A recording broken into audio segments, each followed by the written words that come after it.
My help comes from the Lord. Only the Lord. Only the Lord. Oh, I was jumping up and down over there. This used to be our daily worship at Malawi Church. And this year, we're going to work it out. We're going to work it out today. Our help comes from the Lord. As people, we tend to be scared. But God is still on the throne. Just when Jesus was dying on the cross, God was still on the throne. And he's still in control today. I'm going to write straight the story of today because I'll call it a story. But before I go into the word, let's bow our heads for prayer.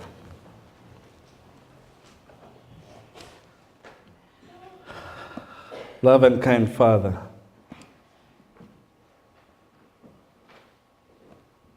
Jesus Christ, Holy Spirit, we invite you this moment. In a short moment that we are going to look into your word, we ask you to open up our hearts. I ask you, Lord, to give me the wisdom that whichever you want your people to hear this morning, they should hear it. But if I wrote something here that you don't want your people to hear this morning, let me skip it. So Lord, come and be with us. In Jesus' name I pray. Amen.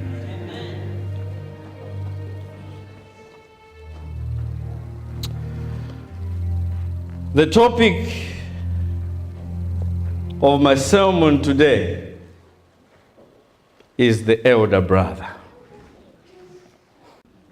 I am going to talk about the prodigal brother. The elder brother. This is one of the most famous Jesus' parabolic messages. It is one parable in 3 movements.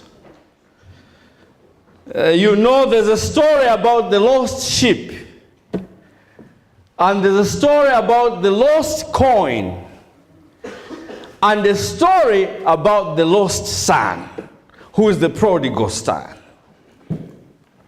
But in this last movement of the parable, a certain man had 2 sons. As Adventists, you know this story because that's one of the stories that you like preaching about. But both of them are lost. We so much enjoy the story of the prodigal son because we follow him in his movements as he ventures out, going out of his father's house. And you can remember that you guys did a program here about the lost, the prodigal son. Mine, course, you were the prodigal son, right?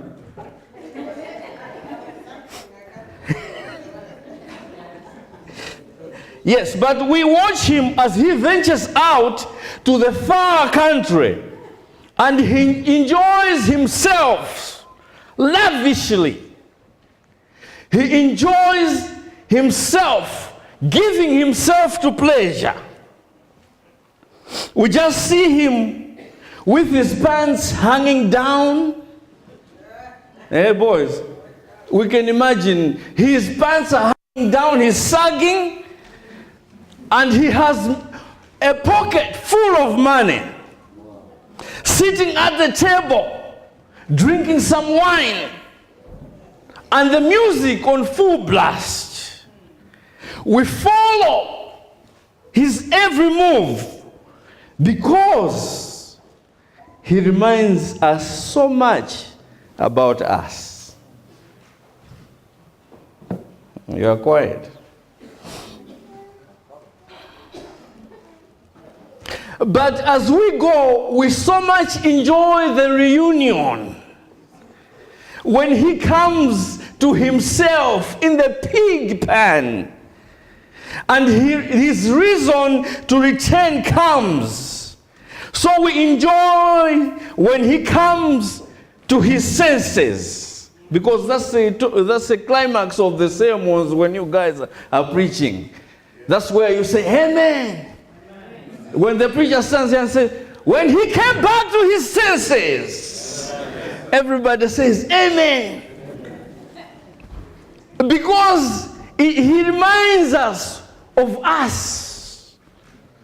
When we came back to our senses, we get excited when the father kills the fattened cow, and we're glad that he is back home.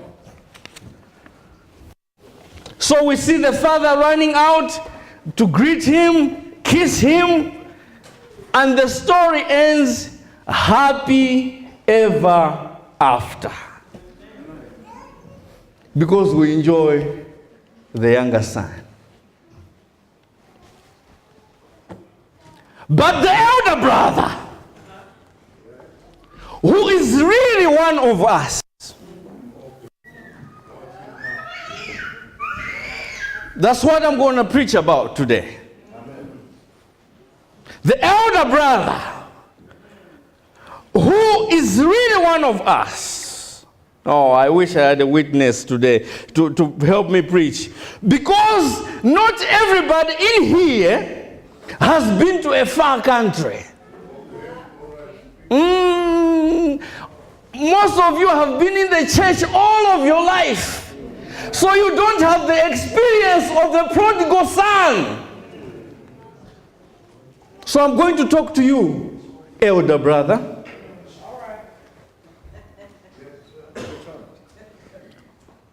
Not everybody here has smoked some weed. Huh? Not everybody here has partied all night.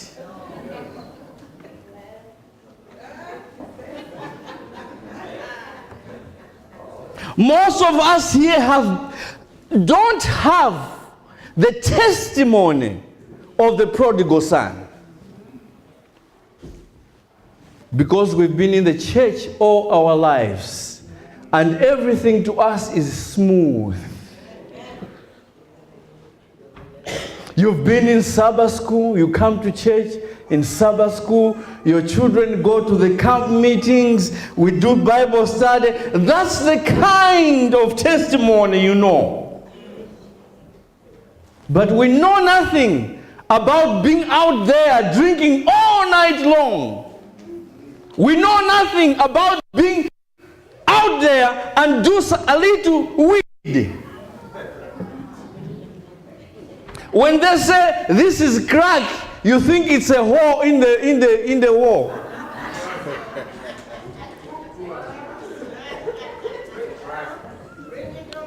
As a result, we don't understand the younger son. We've been in the church for too long that we have forgotten what it means to be lost. So I'm going to talk to you today, elder brother. I can see my nephew over there. I'm pointing to him. I'm going to talk to you today, elder brother.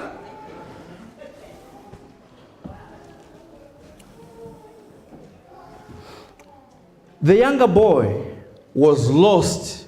Now I'm going to speak English. Now I'm going to my studies, okay? The younger boy was lost as a hedonist.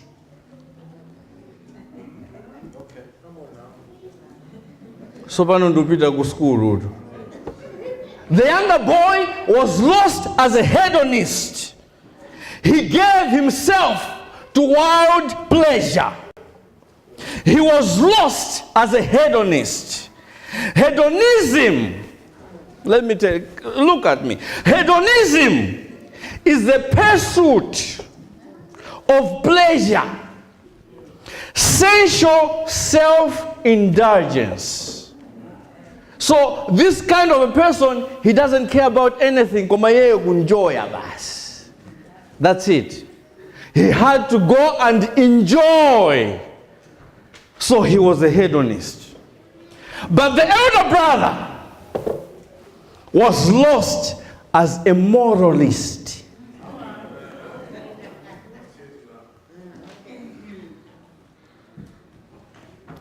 So there are scholars here, don't, because this is what I did. But the elder brother was lost as a moralist, because while the younger brother enjoyed pleasure, the elder brother lived to maintain appearances.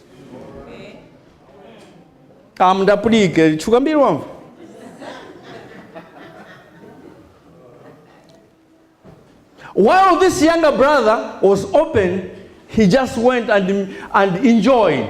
This elder brother lived to maintain the appearances, but his heart was not pure.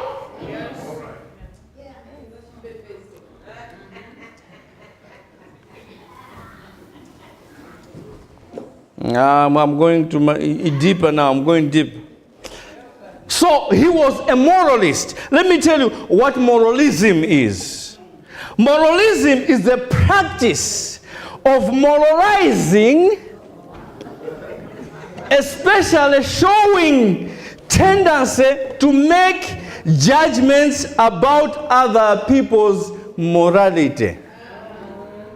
So this guy was busy checking kodi andura mapanga jani.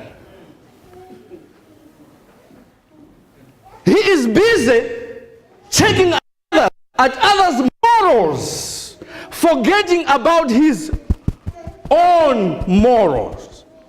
So he was a moralist, which is a spiritual condition. So one was a hedonist and one was a moralist, but both situations were lost.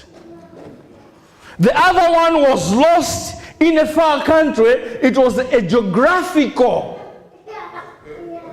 loss. The other one was lost in a house, which was a spiritual condition. So church, it matters not if you are lost in the house or out of the house. You are all lost. One is lost to hedonism, one is lost to moralism. One is such a hedonist that all he wants is the pleasure. But one is such a moralist that all he wants is to look like he is not like his younger brother. I wish Pastor Vinima could help me here to preach. There are two ways you can be lost. Number one, you can just declare as this younger brother and just break all the rules and go and enjoy outside. That's one way.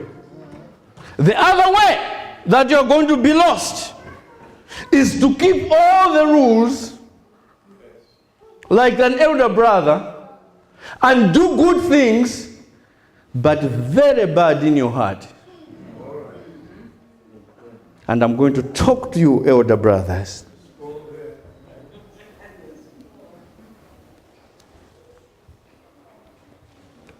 So most of the times we don't understand this because we equate being good as being saved. I'll repeat that. You didn't hear it. We miss the sermon because we equate being good as being saved. If you are only good because you want to earn favor from God, you are lost. If you keep all the rules so that God will have to hear your selfish prayers and bless you only, you are lost. Because the gospel is not be good and be saved. But the gospel is be saved and be good. Salvation equals goodness. So salvation first, then you are going to be what? Yeah, most of the times when such a sermon is being preached to elder brothers, they get mad. So they don't respond. That's all right. That's why God gave me this message today.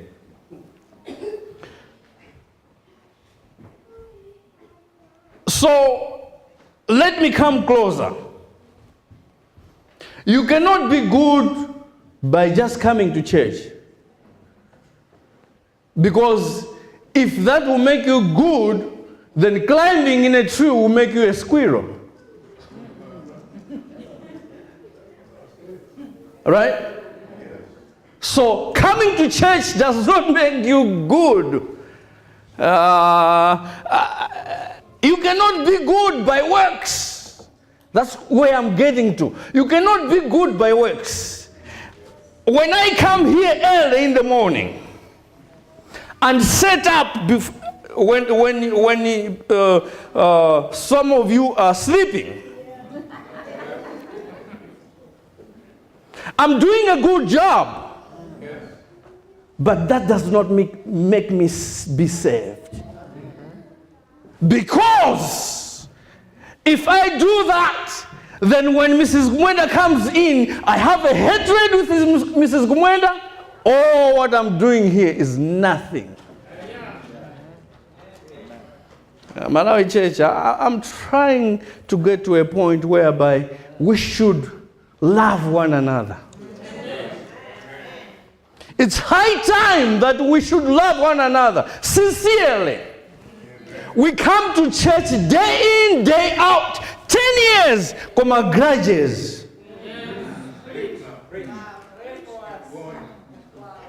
Yeah, I mean, I just sitting there and Christian now. Yeah, but still isn't going on a patari. Which heaven are you going?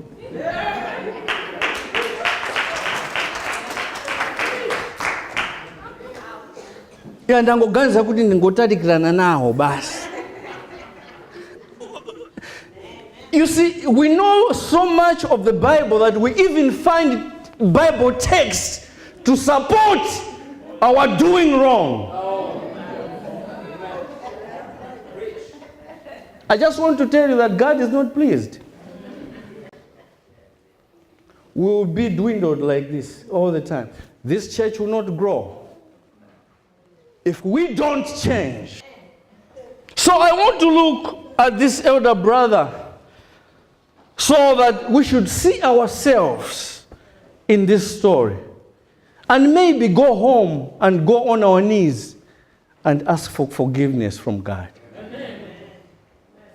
So that from today we should do better.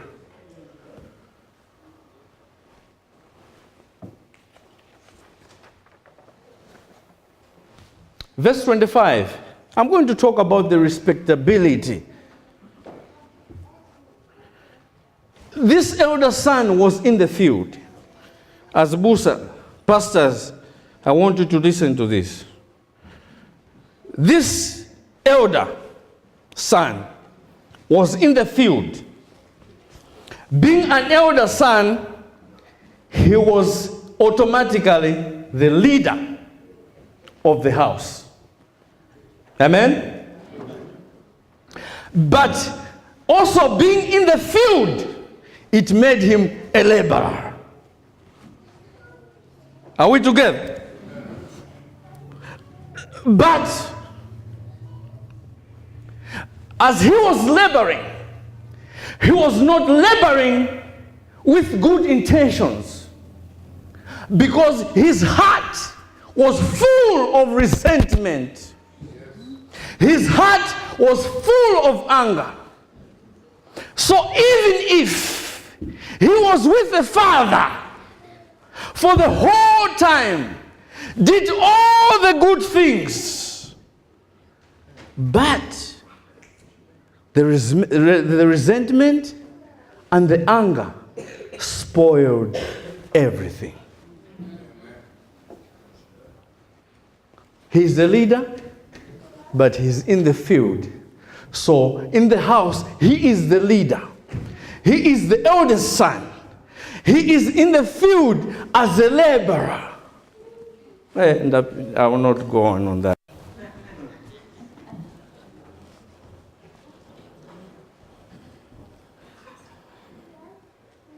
But look at this. I had an imagination to say that when the younger brother, according to Jewish customs, even maybe our customs at home, an elder son is automatically the leader of the house. Now this brother hears that my brother is saying that, Daddy, give me what belongs to me. But this son, this elder son, never does the Bible say anything as to him instilling some sense in the younger brother. He kept quiet. He is never anywhere shown commenting or trying to persuade his brother not to do anything like that. Now, because the elder son is the leader in the family, he does not even come around when the younger brother leaves. Could it be that he wanted the brother to leave?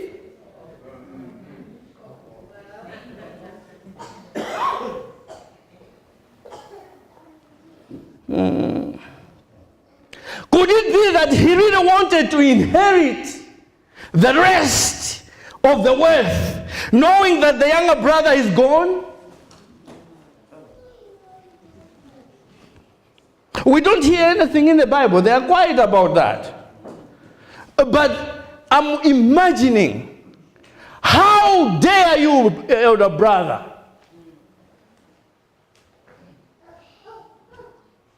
You see your younger brother saying, I'm going out there to enjoy, and you keep quiet.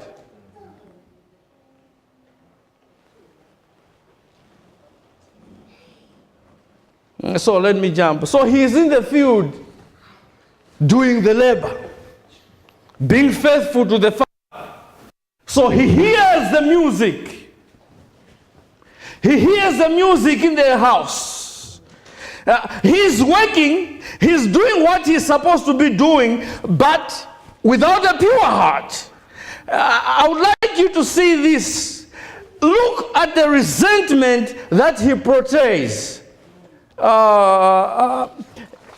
now clearly shows that he doesn't even have any affectionate for his younger brother. Number one, his resentment is seen in his motive. And number two, his resentment is seen in his mentality. So he says, your son, not my brother, your son have wasted your goods on prostitutes. Stay with me, church. Because I've read the Bible, I've read all the what do you call them? Amplified, King James Version, what else? New what? New English. When the story opens, it says that the younger son took money and went and wasted money. The Bible doesn't say that he went and spent it on prostitutes. So this elder brother is coming from the field. He's saying that this guy has wasted money on what?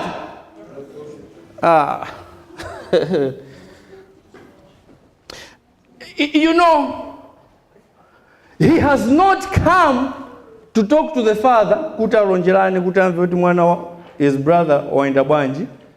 He has neither spoken to his younger brother, but he is assuming, you can't get it. He is assuming that he wasted money on prostitutes. Do you know why? Because if he, the elder brother, was given a chance, he could have spent that money on prostitutes. So he assumes what he could have done, that's what the younger brother did. It's so sad that in the church we operate the same way.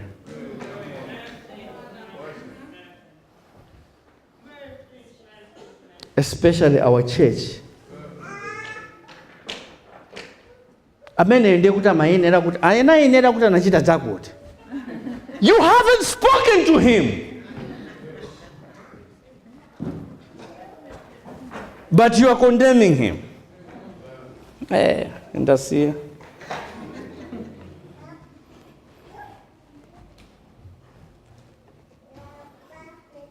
So he says he spent it on prostitutes because that's what he could have done when he would have that opportunity. And you know, it's so fascinating that he is so confident about it.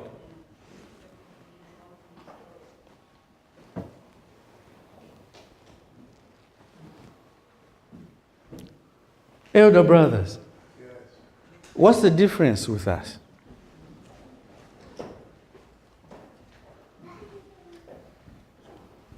You come to church mad. You come to church upset. You be in God's presence with 10 years old grudges. You be in God's presence with resentment. But after all, God has granted you the blessings that you didn't even ask for. But we still get mad.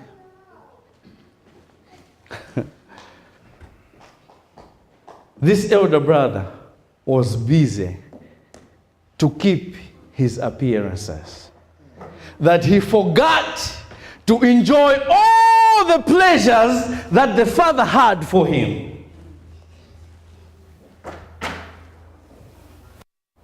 I can see that it's not getting in. It's not getting in. Most of the times it happens when it is true.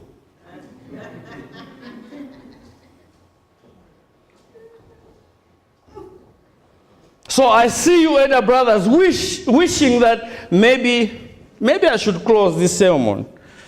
But I know, you've never been high. I know you've never gone on Facebook with a bottle of beer. I know that you have not gone out publicly to do your pleasure things.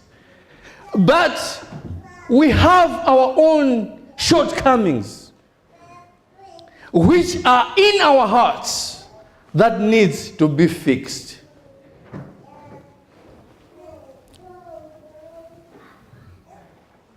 We are so respectable. We shine wherever we go. But underneath that makeup,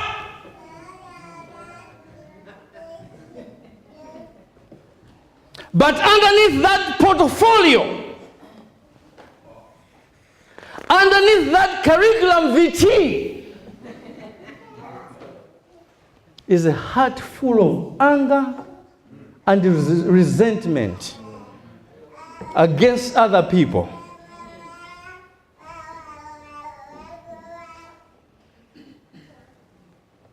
Elder brother, Malawi Church, you are not so holy.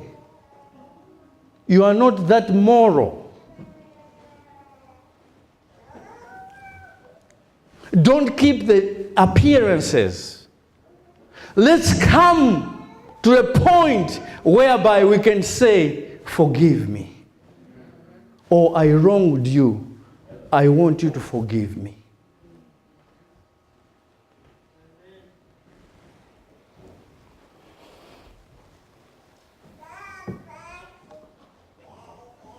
So he continues and says, all these years I've been serving you.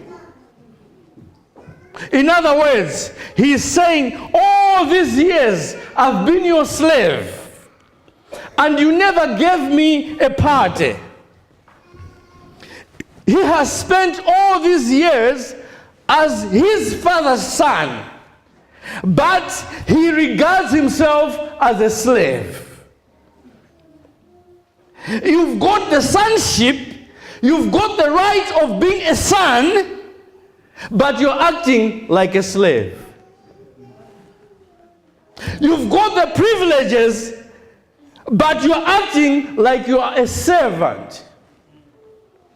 Yeah, I'm talking to you, some of the elders here, that God has blessed you with privileges, but you cannot enjoy them because you don't want anybody else to have the Father. Hey, you're not getting me. You're not getting me. You don't want this boy to come around. You don't want this boy to come back to the Father, because you are scared that he's also going to share.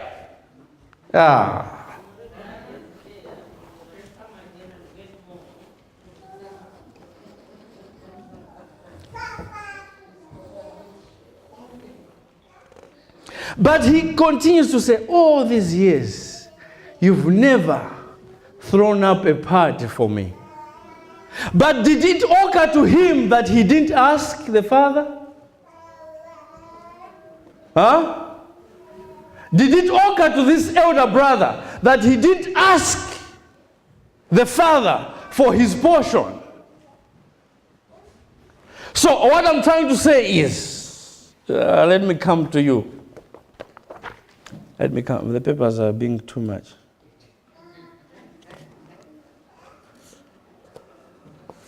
What I'm trying to come to you is, God does not withhold anything from you.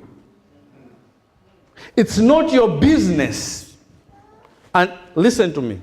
It's not your business to be worried what he gives Mrs. Dube. It's not your business if God is blessing Uncle T. Because you also have the same privileges like Uncle T.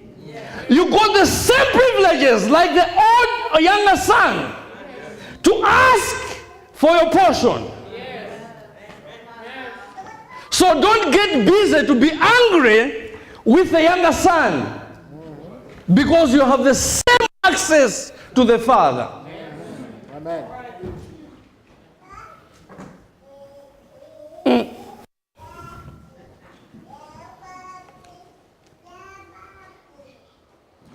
So don't get mad if God is opening doors for somebody. Just ask. And if you ask, it shall be given to you. That's what my Bible says. I don't know about your Bible. My Bible says, if you seek, you will find. If you knock, it will open. So the Father says, everything I have is yours. I know you cannot say it because you are busy hating the younger brother. Too often we look at God's love as a guardrail to imprison us rather than a fence to protect us. The Father already knew. Let me tell you this. This is one point that you parents should hear. The Father, this Father, already knew that when I give this boy this money, out of this yard, he's gonna be lost. out of this yard, he's gonna do something bad. The father knew. He knew about it. But he loved him enough to let him go ahead. You didn't hear that. I know you cannot hear it.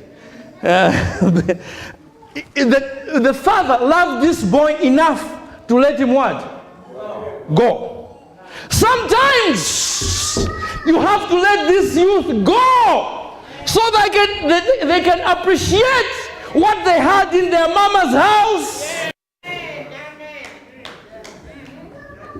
Koma basu mangu kama helicopter parents. Helicopter everywhere mwana basu. Let him go. Because you have taught him what he's supposed to what? To know. Beban, that's not being Malawian. But, you know, when love is real, has to let go.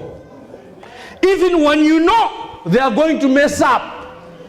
That's how God loves us enough to give us the freedom to walk away from Him. God does not force us.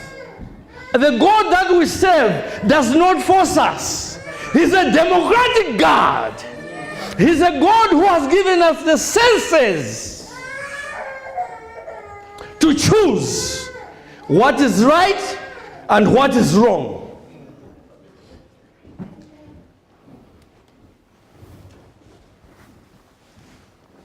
Now, let me close.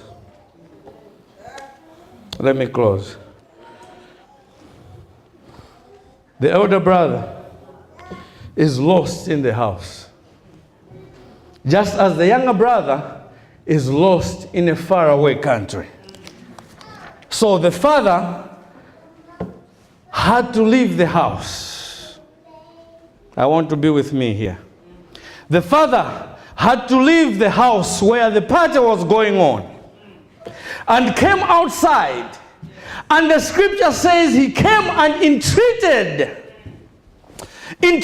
the son. The word entreat means that the father went outside and begged him. He begged him to come in the house. He says, if it was this, I'll say, son, don't act like that. All my stuff, all my goods is yours. I've always loved you.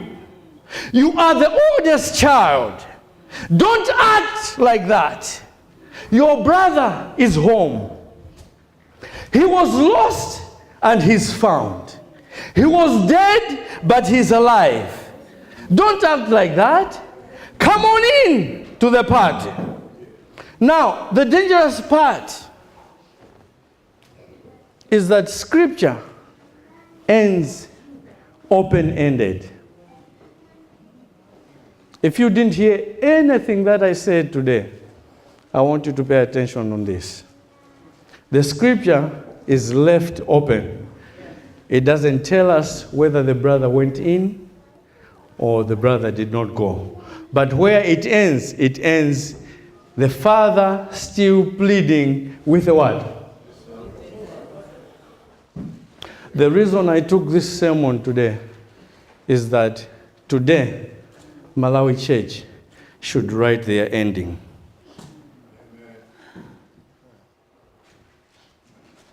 Malawi Church today should write your ending. Whether you want to come in or whether you want to stay out. But is that the God, the Father, is still pleading.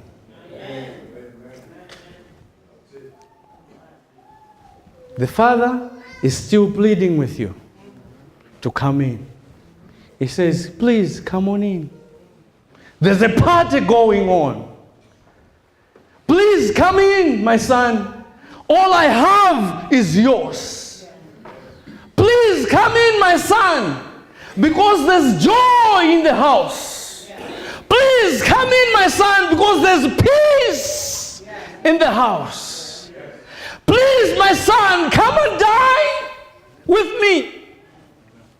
Because you have to feast on my table. I decided to write my ending today. My ending is, I'll go in. I'm going to make an appeal today, whether this sermon didn't make any sense to you. But the ending, you heard it. I want to make an appeal today. Are you going to stay outside? Are you still going to resent the younger brother? Are you still going to be full of anger when the father is begging you to come in?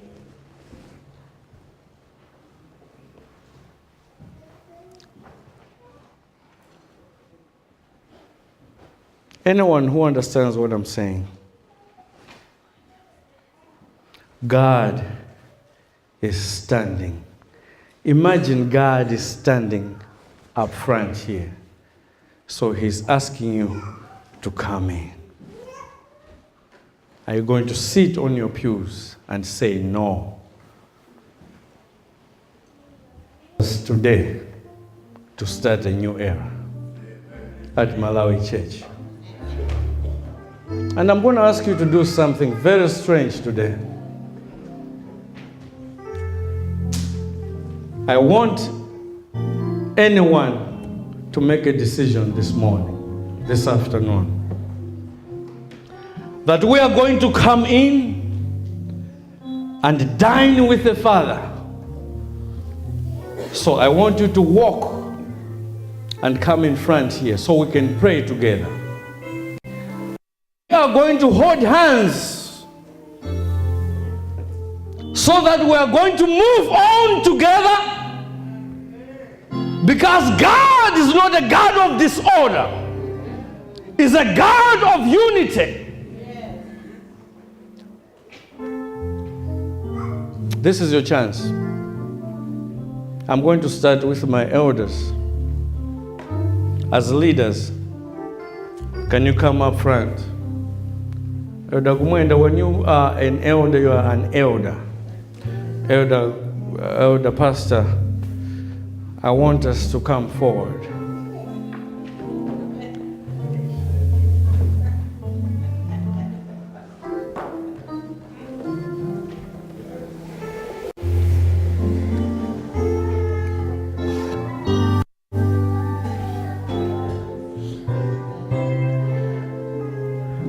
I'm appealing to you, whoever gets this message that we have to come in the boat, come in the house, because there's danger out there.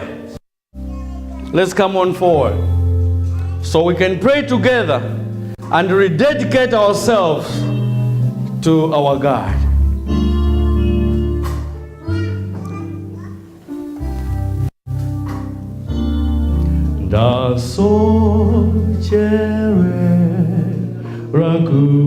Rakutali mbuye ndiwera damazeze gazambiri mbuye ndiwera. I'm extending it to all the members. Come. Ako ndizako ndirikuzako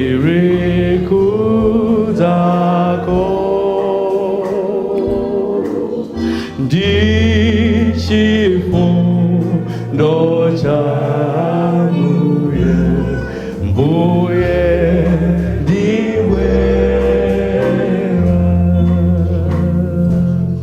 ndamopana zozoiva mbuye ndiwera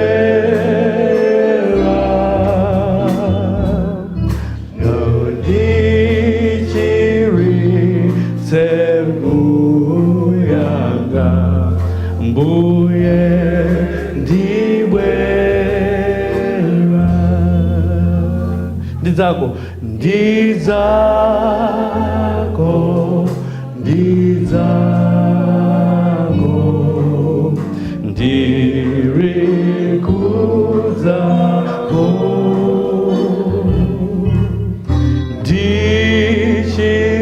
ndichifundo chabuye, mbuye ndibwera.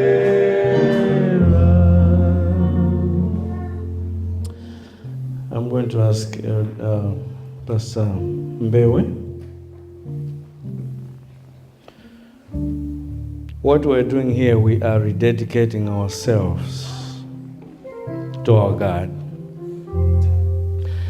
And I'm going to ask everybody, wherever you are, just hold hands so that we just hold hands as we ask God this morning, so that we love one another, so that we move in unity. Because God, the definition of God is love.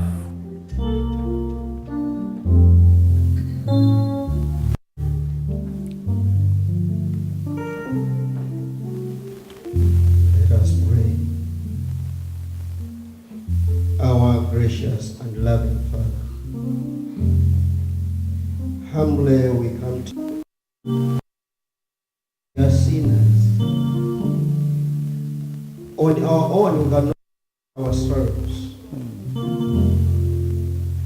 Sing this, Lord. That's why you sent your Son, Jesus, to die on the cross because of our sin, as you said. May your name be glorified because of it. Lord, for you to save us, there was unity in heaven. You, the Father, the Son who died for us, and the Holy Spirit who reminds us of our iniquities. Therefore, Lord, we seek your Holy Spirit to be with each one of us, so that as we are working together, as we are worshiping together, as we are doing things together, we have to do them in unity. Father God, as we are leaving this room, going to our various places, let these words be in us forever and ever. We have to be reminded, Lord, wherever we are, we will be, about His words and your Holy Spirit and the unity that has been preached. Lord, we are speechless. You have talked to us at the right place, at the right time. God the Father, we are committing our lives in your hands. May your name be glorified forever and ever.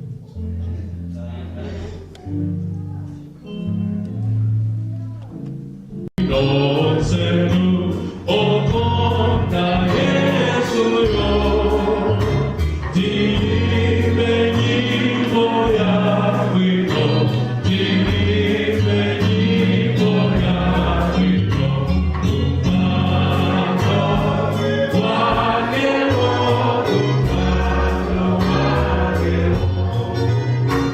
Yeah.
Our gracious Father, I want to thank you so much for the message given to us this afternoon. May the love of God and the grace of Jesus Christ and the communion of the Holy Spirit be with us all as we dismiss in Jesus' name. Amen.